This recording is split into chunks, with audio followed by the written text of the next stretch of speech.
interrupt this program for an important news announcement. Ask a Korean player to go and test something, he'll do it. Ask a European player to go and test something, he might have a conversation with you, he'll say he'll try. Ask a North American and, well, that's really cool, bro, and all, but I really respect your opinion, but honestly, I prefer doing it my way. It kind of feels better. There's this weird obsession with gamers today where they're like, you know what? I want to play this video game, but I don't want to play this video game the way that it was designed. I want to play this specific video game in a completely different way than it was designed. It's run rampant throughout the industry, and I don't know why. I talk about it, it feels like almost every month or every couple of months because there's a story that happens like this, that goes like this. This game doesn't play this way that I like, and I would prefer it, and in fact, I would enjoy the game a lot more if I could play this game this way. And I've never seen that in my entire life. It's so weird. It's like when I was a kid, right? And I bought, let's say, GTA 4. I expected to be able to do whatever I wanted as long as the game would allow me to do it. It would have barriers. It would have boundaries to what the game could actually allow me to do and what it wouldn't allow me to do. And I couldn't get past those barriers at all. The game would just hard say, no. No, you can't do that, 24. This game isn't designed like that. But here, in 2020, it's weird that people expect game developers to be like, we're going to design Doom Eternal, for example, to be a fast-paced, up-tempo, violent video game where the whole goal is to kill as many demons as quickly, as cool, and as stylishly as you possibly can while using the map and the layout to platform through it to be able to dodge enemy projectiles and enemy attacks. And it seems like people don't understand some of the core mechanics of the game. I remember I was reading this article the other day where a journalist had said that essentially the game is too slow.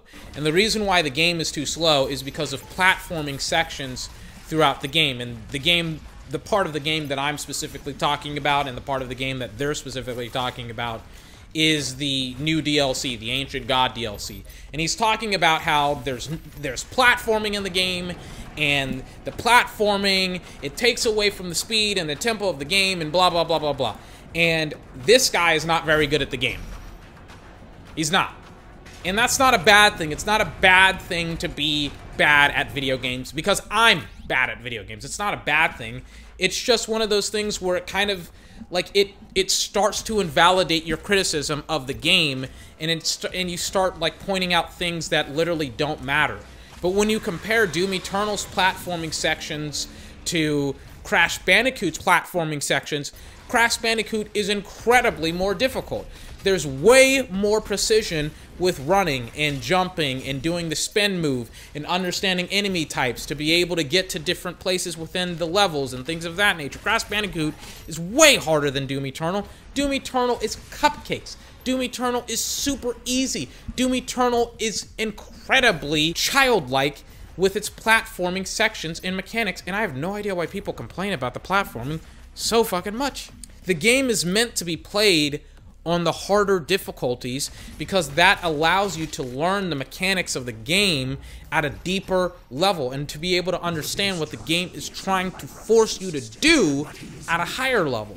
So maybe, here's the thing, don't play games on easy difficulties. Play them on harder difficulties, because if you do play them on easier difficulties, the game will be harder for you when you try to go up to those harder difficulties, or you simply put won't be able to play at the harder difficulties because your mechanics are garbage. The gameplay that you're watching is gameplay that I recorded after like a month or two of me not playing Doom Eternal. And yes, it's on Nightmare if you're wondering, the hardest difficulty in the game. And I'm playing the game and I went through this level, one of my favorite levels. I think it's the cultist base, that's what it's called. It's the ice level. I went through that level, I think a third of it, in like 13 minutes. It was stupidly easy. I died one time, and that's because I spent literally every waking moment of me playing this game on either Nightmare or Ultra Nightmare. So even though, yeah, like at the beginning of the level I was missing shots and it looked really, really bad and I fucking sucked, towards the end of the game, I had gathered my mechanics once again, and I started to run and jump and do double dashes and start to chain together combos, and I was able to traverse the final section of the map that I'd wanted to play in, and I was starting to just...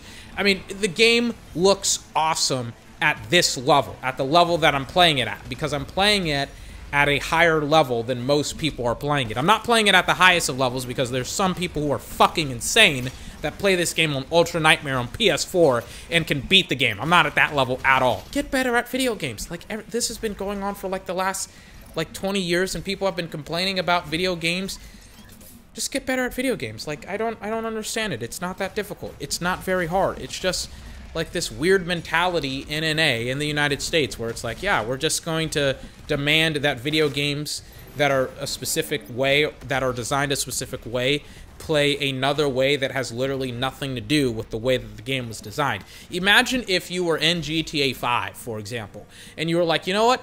I love cars, but I would rather if cars flew, right? So you tried to play the game, you tried to drive a car like you would fly a plane. That doesn't make any sense. And that's how I feel whenever people are like, you know what? This part of the game doesn't make any sense. I would rather play it this way. And it's like, no, just get better at the game. It's not that difficult.